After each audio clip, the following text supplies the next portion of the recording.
खिदरपुर नाम का गांव एक बहुत ही खूबसूरत गांव हुआ करता था। उस गांव के लोग एक दूसरे के साथ बहुत ही प्यार से रहते थे।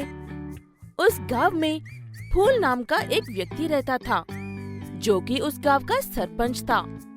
फूल के पास एक कुत्ता था, जिसका नाम उसने ग्रेविन रखा था। सरपंच उसे अपने साथ हर जगह लेकर जाता था, चाहे वो काम जो भी हो, जैसा भी हो। फूल ग्रे को नहीं छोड़ता था। अभी तक ये ग्रे मेरे पास क्यों नहीं आया? कहाँ है ये? Grey, grey! वो आवाज सुनते ही ग्रे भागकर आकर फूल से चिपक जाता है। उसके मुंह में फूल का रुमाल था। फूल वो लेकर,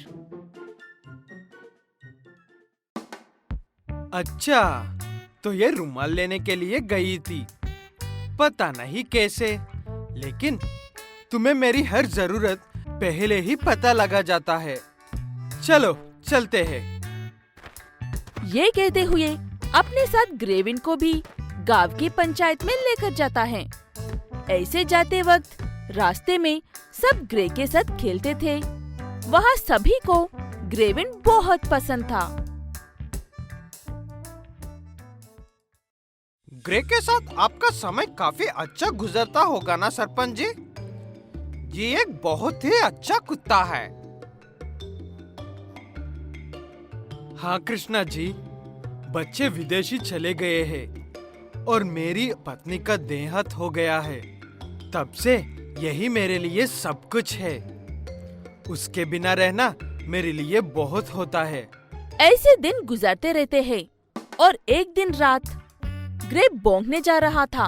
उसकी आवाजों से सिर्फ फूल को ही नहीं, बल्कि दूसरे गांव वालों को भी नींद नहीं आ रही थी। लेकिन घरों में से उठकर आने तक का सब्र किसी के पास नहीं था। फूल भी ऐसे ही सो जाता है। कोई भी ग्रे के भौंकने की जान के लिए नहीं आता। अगले दिन सुबह भी ग्रे भौंकने जा रहा था। ऐसे चिल्लाते हुए घर का सारा सामान खराब करके फूल के कितना मना करने पर भी सारे खिलौने घर के बाहर खींचकर ले जाकर फेंक रहा था। क्या हो गया है आज ग्रे को? ये मेरी बात क्यों नहीं मान रहा है आज? मैं भी आज इसका एक ही नहीं सुनूंगा। ये तभी सुधरेगा। ये कहते हुए उस दिन ग्रे को अपने साथ नहीं लेकर जाता है फूल। ऐसे उसके चले जाने के बाद ग्रे फिर से घर लौटकर आता है, लेकिन फूल घर पर ताला लगाकर गांव में गया था। उसके बाद ग्रे पड़ोसियों के घर में जाकर सूख रहे कपड़ों को खींच कर लेकर भागने लगता है। वो घर वाले उसे देखकर रोकने की कोशिश करने लगे तो वो उन्हें काटने के लिए आ रहा था। इसीलिए वो लोग डरकर उसे छोड़ देते हैं। आज क्या हो गया है ग्रे को? इतना अजीब बर्ताव क्यों कर रहा है? मुझे भी डरा दिया इसने आज।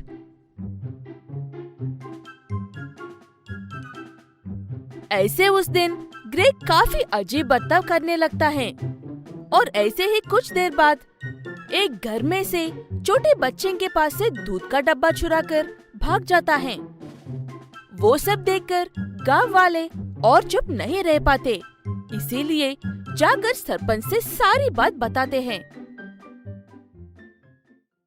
सरपंच जी, आज ग्रे ने मेरे घर के बाहर सूख रहे सारे कपड़े फट रहा था।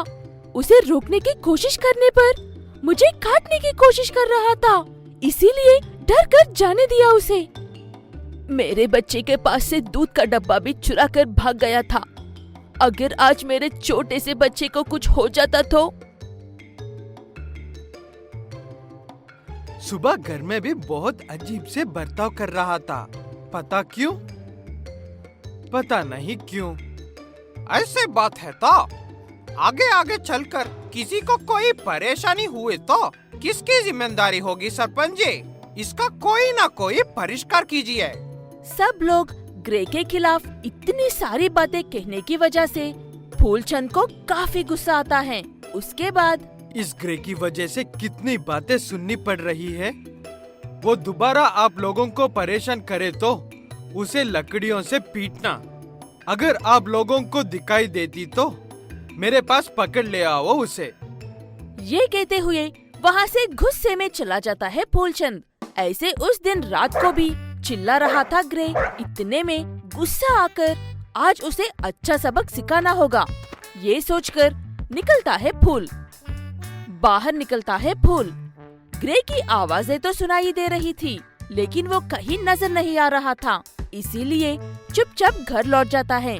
अगले दिन सुबह ग्रे कितना अच्छा कुत्ता है, सब उसे कितना पसंद करते थे, लेकिन पिछले 2 दिनों से ऐसा बर्ताव क्यों कर रहा है समझ में नहीं आ रहा है। इस बार गांव में आई तो उसे इस बर्ताव की वजह जानते हैं सरपंच जी। ऐसी बातें कर ही रहा था कि इतने में ग्रे आकर फिर से एक बच्चे के पास से दूध का डब्बा चुराकर भाग जाता है। उसके बाद सब लोग उसे पीटने के लिए उसके पीछे पड़ते हैं। वो बात सरपंच को पता चलते ही कहीं वो ग्रे को सच में ना पीट दे, ये सोचकर भागता है फूलचंद।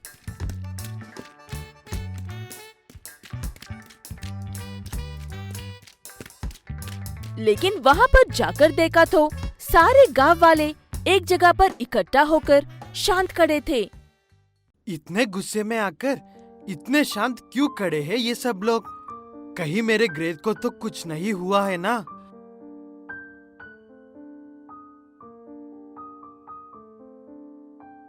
ये कहते हुए वहाँ पर जाकर देखा तो घास के उस आखिरी कोने में कुछ ही दिन पहले जन्म हुई छोटा सा बच्चा था।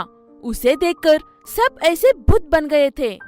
अच्छा, तो इसलिए हर रोज रात को ग्रे पुकार रहा था। शायद ये हमें इस छोटे बच्चे के बारे में बताने की कोशिश कर रहा था, लेकिन हम लोगों ने ग्रे के बारे में बहुत गलत सोच रखी थी। इस छोटी सी बच्चे को बचाने के लिए ही शायद ग्रे मेरे घर से कंबल चुराया था और इसकी भूख मिटाने के लिए मेरे बच्चे का दूध का डब्बा चुराकर भाग गया था। रोज तुम्हारे साथ ही रहता हूँ, लेकिन तुम्हारे पुकारने की वजह नहीं समझ पाया मैं। मुझे माफ कर दो बेटा। तुम इतनी कोशिश करने पर भी मेरी इज्जत निकाल रहे हो ये सोचकर रहा था, लेकिन इसके पीछे इतना नेक इरादा है ये नहीं जान पाया मैं। ये कहते हुए काफी दुखी होते हैं सब लोग। सच में जानवर कितने अच्छे और वफादार होते हैं। हमें उन्हें देखकर उनसे सीखना चाहिए।